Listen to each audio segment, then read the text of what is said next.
Semuanya ini sebelumnya memang kita juga dari masing-masing dari SPM kita berikan akun khusus, bahasa kami itu sebagai polisi cybernya gitu untuk melihat kelas-kelas itu apakah sudah terstandar atau tidak ya, settingan kelasnya dan sebagainya berapa, itu yang selalu kita sampaikan setiap akhir semester kepada dosen-dosen untuk proses perbaikannya. Di samping kita juga punya data di ini yang dibangun oleh universitas, itu dashboard evaluasi learning yang ini biasanya yang bisa akses adalah untuk kami di kaptennya gitu. Dari kapten nanti akan memberikan evaluasi kepada fakultas begitu untuk proses pengembangannya. Itu mungkin tata kelola di kami terkait dengan tata kelola e-learning gitu. Terus kemudian mungkin sedikit tentang standarisasi tentang learning activity. Jadi kami menggunakan blended learning activity model sebenarnya.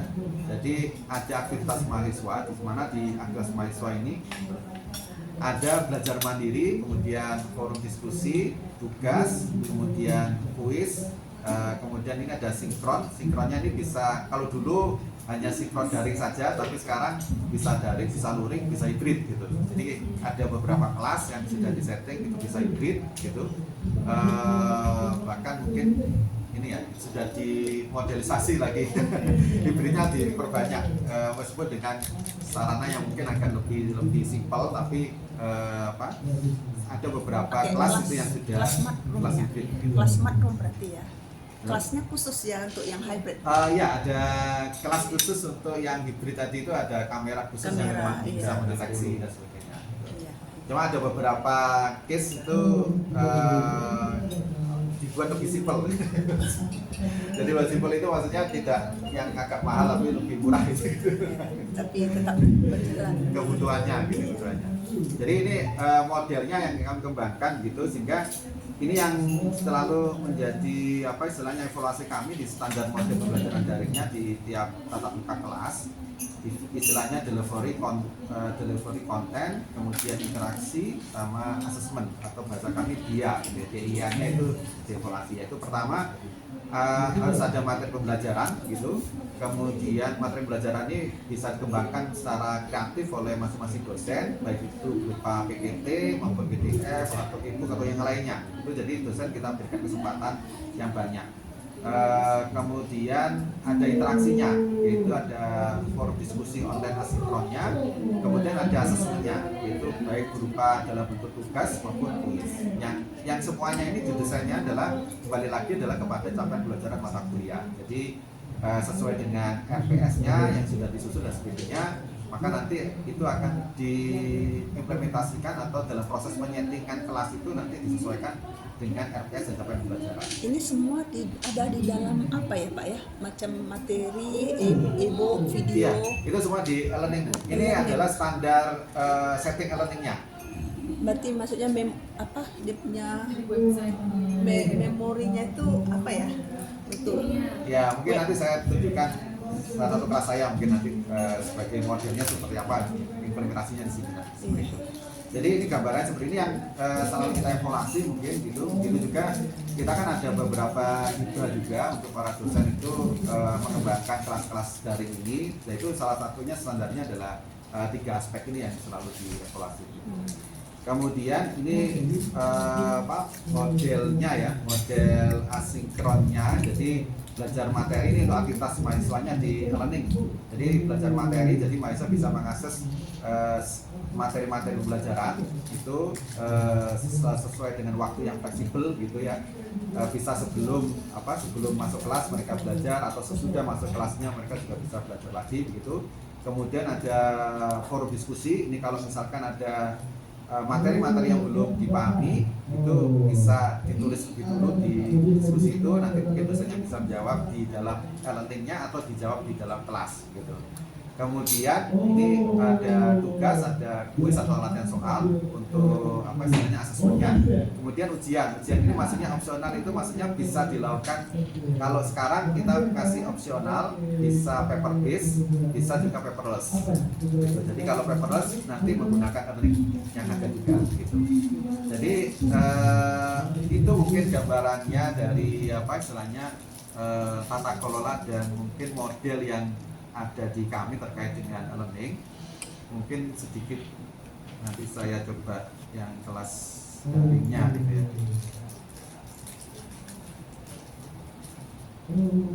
Mungkin nggak apa sambil kalau ada yang mau disisihkan sambil jalan, sambil nanti saya coba berikan gambarannya apa yang saya maksud tadi gitu.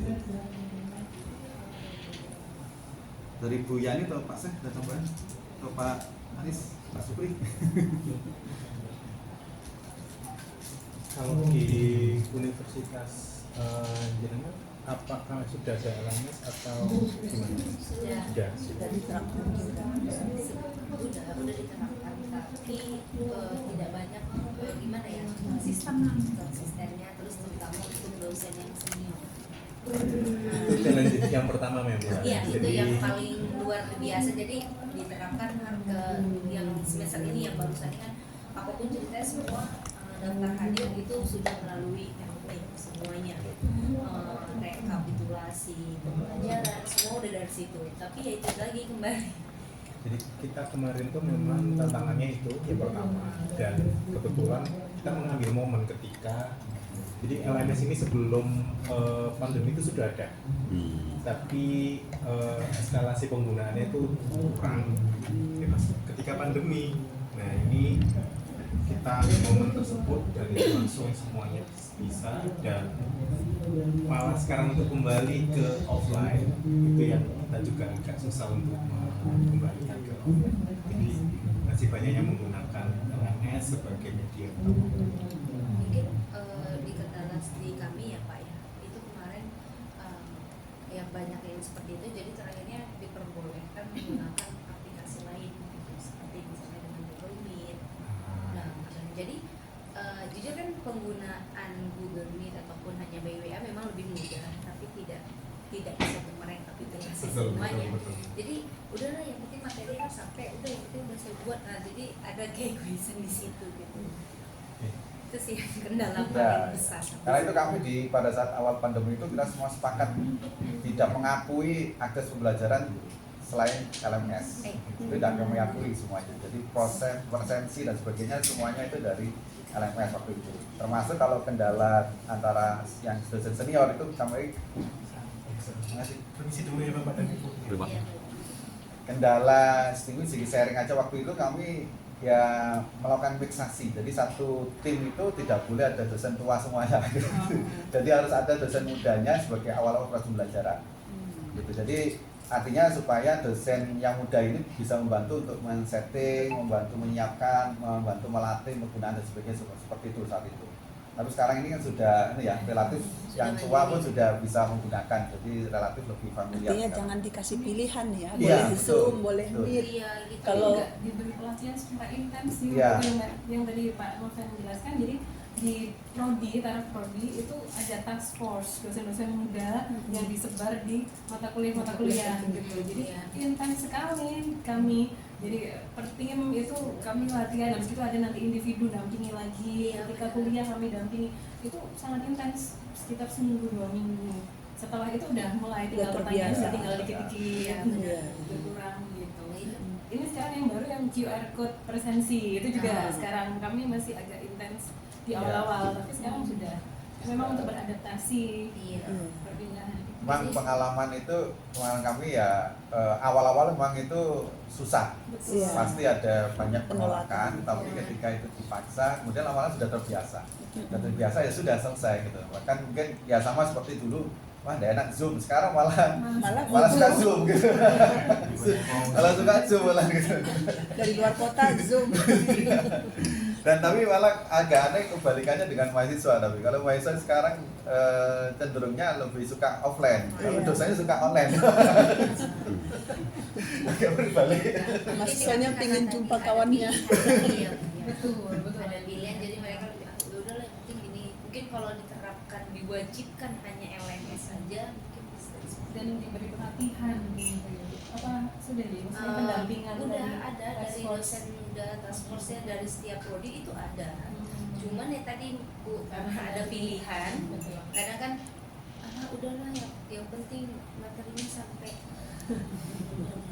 Ya. untuk yang senior. pengambil keputusan kebijakan itu harus di situ dia poin. Kalau stop harus LMS sudah selesai. Kalau nggak diakui, nggak dibayar honornya. Kemarin kayak gini juga Bu, ada juga sih sedikit problem di LMS kami kan. Sempet itu error LMS-nya. Jadi saya lah kemarin kan kami laboratorium dosen muda tuh aktif kan pakai LMS. Datanya hilang.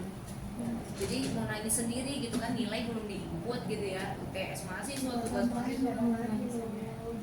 Nah, maksudnya kemarin, iya kemarin waktu Sekarang itu. udah Jadi aman. sekarang udah diperbarui lagi, tapi ya tadi senior tadi untuk membantunya lagi tadi. Ya. Kalau mungkin sedikit syaratnya Bu ya, kalau kami dulu itu mencoba mengenalkan itu dengan kemudahan. Jadi kemudahannya apa? Kalau pakai ini kemudahannya apa? Apa semua? Orang pasti kan gitu kan. Kemudahannya kalau mudah ya oke jalan. Keuntungannya. Keuntungannya apa? Gitu. Nah kalau kemarin memang kita semua sepakat pada di pandemi itu tidak boleh menggunakan yang lain karena semua presensi akan kita cek semuanya di e-learning. E-learning, Jadi ya. pembelajaran di e-learning tidak kita akui, tidak akan dibayar gitu. Jadi Iya.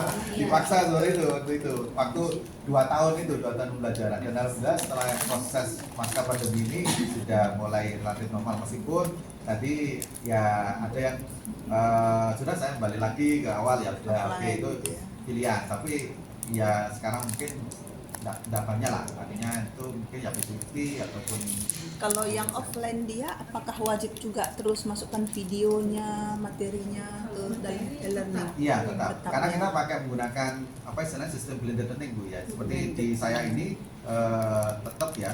Kalau dulu sebenarnya mirip kan, hanya saja kan Zoom-nya itu yang sekarang diganti dengan full touring kan gitu. Kalau dulu kan dengan Zoom gitu ya. Seperti ini kita susun gitu ya. Kita susun kalau ini kelas saya. Jadi ini ada, itu yang saya maksud tadi ada delivery kontennya. Jadi ini harus ada ini ya, tetap normal sesuai dengan RPS lah istilahnya gitu. Capaian akhir pembelajarannya seperti apa, materi seperti apa, dosennya seperti apa, jadwal kuliahnya kapan gitu. Terus ini adalah kontennya, jadi kontennya yang harus dipelajari oleh mahasiswa tadi. Nah ini tergantung kreativitas masing-masing dosen gitu. Mau model video atau yang lain gitu ya, itu menyesuaikan saja. Kemudian nanti ada forum diskusi, kemudian biasanya adalah ada kuis formatifnya. Nah ini yang jadi istilahnya kita menggunakan flipped classroom modelnya, jadi mahasiswa bisa belajar lebih dulu, kemudian nanti kelas nanti lebih banyak ke diskusinya begitu. Memang dulu sempat juga waktu saya mengenalkan konsep ini, yang mohon maaf gitu, yang senior itu kalau saya sudah ngupload semuanya materi terus di kelas saya ngapain Pen katanya gitu. Kan materi PPT-nya sudah diupload, terus saya di kelas ngapain Pen gitu. Video seperti kita kasih video seperti ini terus ngapain gitu loh gitu. Kita di kelas ngapain lah, itu pertanyaan cukup menarik karena mahasiswa pun dah ini ya, iya, udah betul. canggih belajar dari Betul. video Makanya kan. kemudian dengan sebenarnya isu yang sekarang ini yang kita bangun adalah terkait dengan implementasi OBE tadi. Maka sebenarnya dengan OBE itu mau tidak mau harus menggunakan learning karena mahasiswa itu harus sudah belajar lebih dulu sebelum masuk kelas. Kemudian di kelas itu tinggal diskusi, ya. bisa problem, bisa case atau bisa yang lainnya seperti sehingga lebih interaktif sebenarnya. Padahal buku teks ada juga ya. Iya betul. Ini ya meskipun memang dari evaluasi yang ada mahasiswa pun juga ya ini problemnya ada, mahasiswa sudah disediakan begini ada belum baca juga. Iya betul. Untuk mengatasi itu kalau di kami ini kan ada restricted, jadi Ya. berjenjang, aktivitas berjenjang. Dia tidak terakhir tuh dikasih kuis Ibu. Nah untuk mengakses kuis mahasiswa harus lihat video dulu. Ya. Untuk bisa mengakses video mahasiswa harus baca dulu kayak gitu. Jadi pakai restricted. Dia acara. bisa tahu kita bacanya full atau sekedar Oh iya. iya, itu udah Allah alam, tapi paling nggak kita sudah bisa Iya. seperti itu. Seperti ini kan ada balik lagi kalau nggak dapat di jawabannya. sebelah sini kan ada tanda ini ya, tanda centang gini. Kalau dia sudah melakukan aktivitas biasanya langsung tercetak. Nah makanya kalau seperti punya saya ini dia bisa masuk ke tatap muka 4 ini kalau sudah proses belajar tentang ini materi tentang penyesuaian, bahan ajar dibaca, kemudian kasih ini lah itu baru kemudian dia bisa masuk ke topik berikutnya seperti itu. Itu untuk memastikan mahasiswa itu mengikuti arahan kita. Gitu. Iya. Ini yang sekarang ya. Kalau yang zaman dulu disuruh buat apa ringkasan tulis tangan, pakai tulis tangan original. Pak Bu, makanya untuk materi ini kan itu apakah setiap semester kita harus masukkan atau dia otomatis tuh tetap ada gitu, hanya tinggal mahasiswanya aja yang bergerak. Ya, ini kan ada fasilitas impor. Jadi yang saya sampaikan tadi, ini kan seperti saya sini sudah saya setting semester yang lalu. Saya tinggal begitu ada yang kelas kosongan. Jadi biasanya kan gini prosesnya. Ini saya tunjukkan bulan ini ada kelas yang kosong gitu ya. Kelas kosong maksudnya kelasnya nggak jadi langsung. Kita yang buat kelasnya sendiri gitu. Ya, jadi kan sistem ini ya, kita ketika tadi sinkronisasi data dari server kampus itu langsung sudah muncul ini data mata kuliahnya, data mahasiswanya, data dosennya sudah ada semuanya. Jadi seperti ini kelas saya gitu. Nah, nanti biasanya itu ada yang munculnya nanti kosongan gitu ya. Nah, ini kosongan seperti ini. Jadi kosongannya seperti ini, kosongan bersih sini. Jadi ini tinggal disetting sama dosennya. Nah, biasanya kita menggunakan fasilitas impor yang ini. Jadi tahun yang lalu bisa kita tarik lagi datanya. Setelah itu tinggal disesuaikan aja lagi. Oh, mau ini materi ini yang mau saya hilangkan misalkan, kuliah aja silakan. Jadi datanya sudah tersimpan. Makanya itu yang selalu kami sampaikan kepada para dosen. Begitu Bapak Ibu itu sudah men-setting dengan baik dan benar satu kelas, itu bisa dipakai selamanya. Tinggal diupdate saja. Jadi nggak perlu diimpor ulang Pak ya? Nggak perlu dianu lagi. Berarti itu sudah ke-save dari bertahun-tahun gitu ya? Iya, betul. Soalnya agak beda ya kalau kemarin yang 2 tahun ya. Yang karena ulangi. Saya tertarik dengan video Pak. Iya. Videonya itu kalau di sini kan tadi nggak ada mouse-nya ya. Artinya layanan mouse itu ada di sentral di lalu kan kalau kita membuat video itu kan apakah ada layanan yang disediakan dari kampus untuk nge-shootnya gitu, ataukah itu mandiri dari dosen? Karena beberapa kampus mungkin ada yang menyediakan kalau mau dia itu buat video masuk rekaman, dapur rekaman gitu. Nah, ini kemarin sempat dibicarakan di USU, tapi ya sampai sekarang dananya nggak turun-turun. Jadi memang kita disuruh buat moves, tapi ya nggak ada difasilitasi gitu. Jadi makanya saya tertarik dengan kalau Bu Mary ini, apakah memang ini difasilitasi dari kampus atau memang itu mandiri dosennya sendiri? Ya. Sebenarnya fasilitasnya ada Bu ya. Di DPP ada studionya bisa dipakai oleh dosen. Cuma lebih banyak dosen itu mandiri. Seperti saya ya bikin sendiri aja gitu.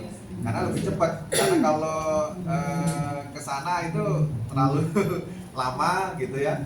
Terus juga ya banyak kerepotan yang lama lah istilahnya gitu. Sehingga kalau di sini teman-teman dosen itu ya bikin sendiri. Saya juga yakin Pak Kapten apa motivasinya buat sendiri, cuman kalau dosen yang lainnya gimana Pak? Sama Bu, dosen senior kita ajarkan itu simpel aja, itu bisa menggunakan fasilitas Zoom untuk minimal itu. Yang paling mudah itu mereka dengan Zoom rekamannya sudah diambil, itu paling minimal sudah, paling minimal. Jadi kita kasih informasi karena cara kan berat yang paling memorinya kan Pak, memorinya kan berat untuk kalau ini memang kami sarankan kalau ini untuk ini Bu ya, untuk istilahnya untuk yang video itu tidak dimasukkan ke dalam running ini supaya tidak terlalu berat, tapi dengan menggunakan jadi tetap di YouTube-nya nanti ditempelkan ke ini. Ya, jadi seperti yang punya saya tadi itu tidak nempel di sini. Jadi ke YouTube-nya. Iya, di YouTube Jadi ya. tidak memakan istilahnya tidak makan memori servernya gitu.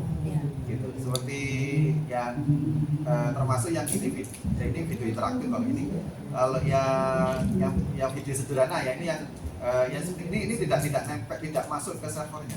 YouTube ya. Jadi ini ke YouTube-nya. Dan YouTube-nya nih Pak, yang privasi atau yang open? Itu terserah dosennya Pak.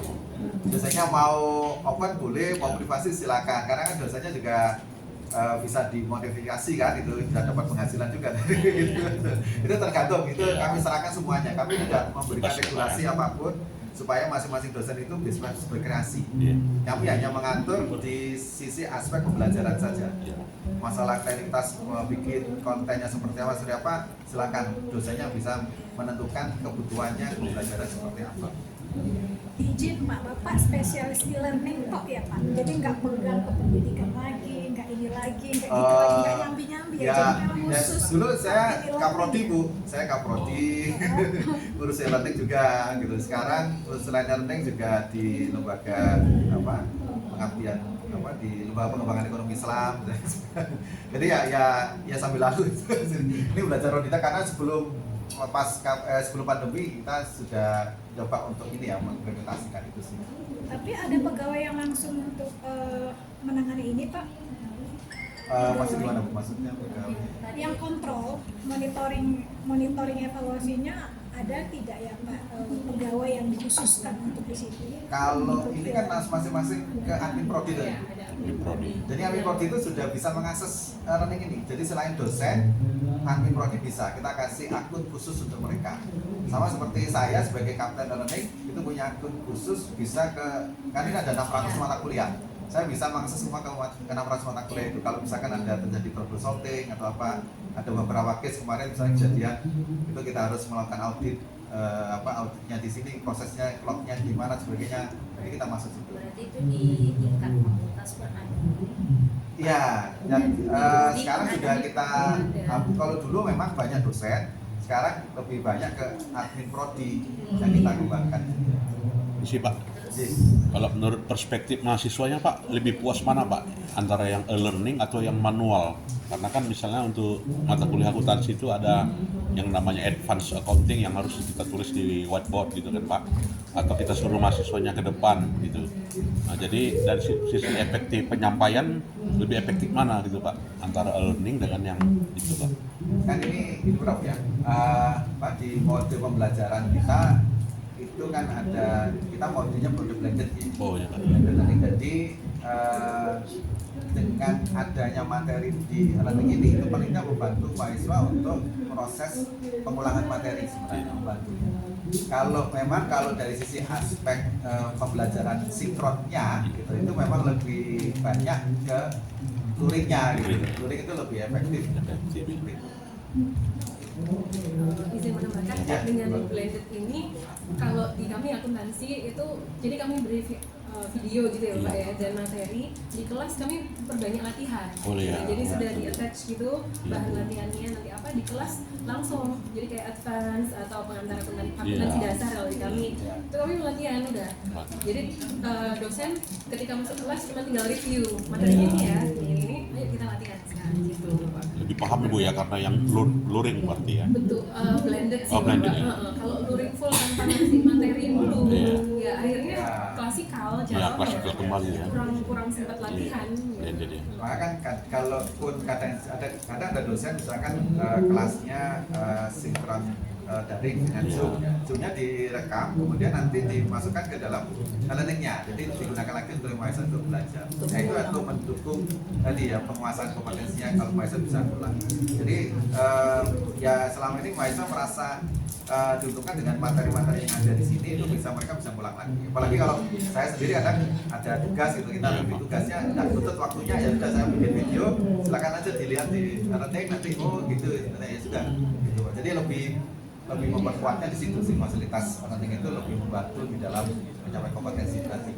Berarti Pak, dalam model blended ini berapa pertemuan lah antara luringnya berapa persen dengan daringnya Pak? Kalau blended ini kan ini Pak, blended itu kan sinkron sama asinkronnya yang kita Iya. pilih. Kalau asinkronnya kan pakai learning ini. Iya. Jadi kan semua tatap muka 1 sampai 14 itu ada semuanya. Iya. Nah, sedangkan untuk sinkronnya itu bisa daring, bisa luring, dan itu kita batasi di sini daringnya, sinkron daringnya itu 50%. 50%. Kali tatap muka itu maksimum. Itu untuk mengontrol 50% itu dari mana tuh Pak? Kita bisa dapat. Itu dari dari presensi, dari presensinya. Presensi mahasiswanya. Jadi kalau di kami admin prodi kan akan mengecek tiap mata kuliah, tiap kelas gitu. Kami kan ada standarnya, misalnya kalau kayak Pak Noven ini ada capaian pembelajaran, ada dosennya, ada tanggal, kemudian dilakukan secara offline atau online kayak gitu. Dicek, kemudian nanti di cross check lagi dengan presensi. Iya. Kan ini biasanya nanti kan ada tatap muka luring, ini dosennya kan bisa menulisnya di sini. Tatap mukanya kelasnya kelas luring atau kelas luring. Oh iya. Jadi ini seperti ini Pak Jim.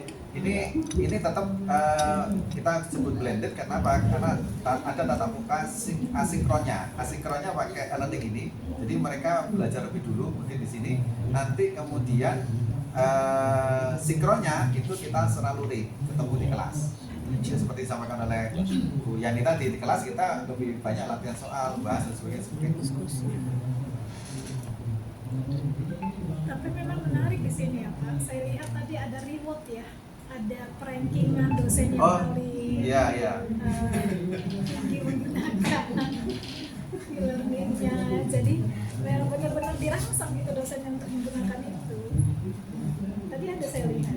Ya, termasuk di dashboardnya ini juga kita keluarkan yang istilahnya ya, mata kuliah yang paling aktif dan sebagainya, itu juga itu sebagai bahan evaluasi untuk jadi dimotivasi pada dosennya dari yang ini ya, yang ini dashboard yang ada yang ini Pak. Jadi ada yang teraktif, kemudian ada yang mahasiswanya juga yang paling aktif, kemudian ini prodi yang aktif gitu ya, kemudian ini juga yang jumlah ini delivery interaksi asesmennya. Jadi ini yang standar yang selalu kita kawal itu di sini terkait dengan jumlah delivery interaksi dan asesmen. Untuk program S3-nya Pak bagaimana Pak? Sama Pak, sama juga ya. Sama. Wajib ya? Iya, semua sama. Gitu. Juga S2-nya Pak? Iya. Berarti S3, S2 juga ada Iya, karena ini kan offline. ini Bu, ketika kita proses sinkronisasi data itu kan semua mata kuliah langsung masuk ke sistem kita. Tinggal dosennya nanti yang men-setting kelasnya sesuai dengan kebutuhan masing-masing. Jadi offline juga ya, walaupun mahasiswanya karena masa pandemi datang mahasiswanya dari Maluku, dari Iya. Harus offline sih. Kalau S3 masih banyak kemudahan untuk bisa Kemudahannya. online. mahasiswanya dari mana-mana, masa pandemi dan datang dari Maluku, dari Iya, Ambon. betul. Yang susah itu kalau ini Bu, dari internasional gitu. Jadi ada yang dari Afrika itu contohkan jamnya itu tidak pas gitu. Oh iya. Sini sudah siang, sana masih tidur. Itu yang sering problem gitu. Jadi mahasiswa sana sering kelewat karena orang sana tidur, sini dosanya lagi gitu kan. Sana tidur, kelewat, dan orang masuk. Gitu. Oh gitu. Apalagi yang selisih waktunya Sisi betul-betul. waktunya agak jauh gitu. Iya. Untuk S3-nya Pak mahasiswa asingnya dari negara mana gitu Pak? Nah itu Pak Haris kan tahu ini. Banyak kan Afrika ya Pak ya. Pakistan. Pakistan ya. Afrika gitu. Pakistan, Yaman. Oh iya Pak. Berarti online lah ya. Mereka kan nggak duduk di sini. Untuk saat ini ke sini. Oh, Saat ini bisa. saya- Stay di sini Pak. Stay ya. Mulai semester ini mahasiswanya itu semua harus offline. Beasiswa Pak itu mereka. Beasiswa dari UNED. Dari UNED. Oh, dari Unir iya. Ya, jadi UNED itu memberikan beasiswa buat mahasiswa. Bisa kapan nanti diusul? Iya. Kalau nggak ada beasiswa susah juga Namanya kita ADS, menetapkan. Erlangga Development Scholarship. Iya. Karena Pakistan, Yaman, itu banyak. Kalau nggak beasiswa kan susah juga menghadirkan mereka. Mahasiswa asing. Iya, itu untuk merangsang mungkin Iya. supaya Iqbal. Jadi jumlah mahasiswa asingnya terpenuhi.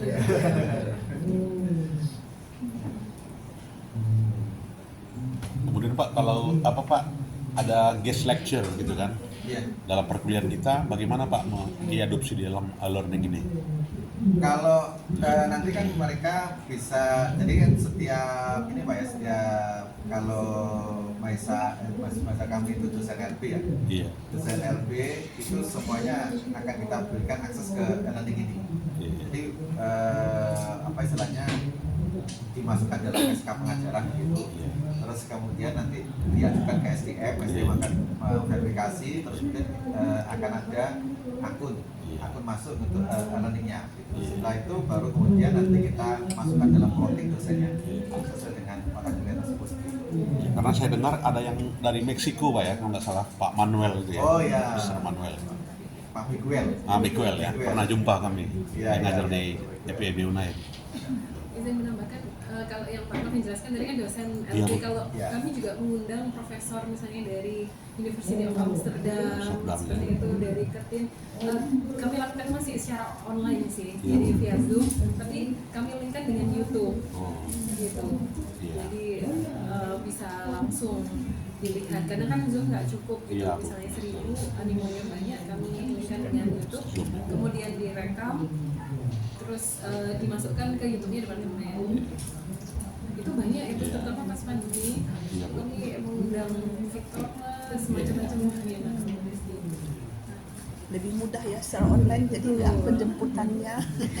Cuma sekarang ini kemarin ada program ini dari Kertien, Kertien, Australia. datang offline. Sekarang Jadi saya lihat untuk yang daftar hadir mahasiswa presensi mahasiswanya yang kiat tadi. Oh ya, ini mungkin kalau yang ini sebenarnya dulu awalnya, jadi memang kita melakukan mutasi Bu ya, permutasi gitu ya. Awalnya kita menggunakan ini ya, presensi kuliah daring. Ini kalau ini daring ya, kalau daring dalam artian kalau kita klik di sini, itu nanti ini dosen akan mendapat dosen, dan ini ada dosen, ada mahasiswa sendiri.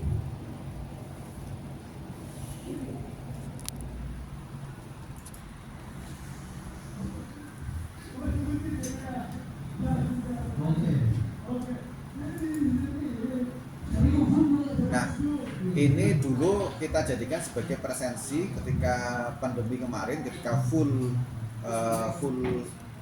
daring ya, full daring pertemuan sinkronnya itu. Jadi ini adalah untuk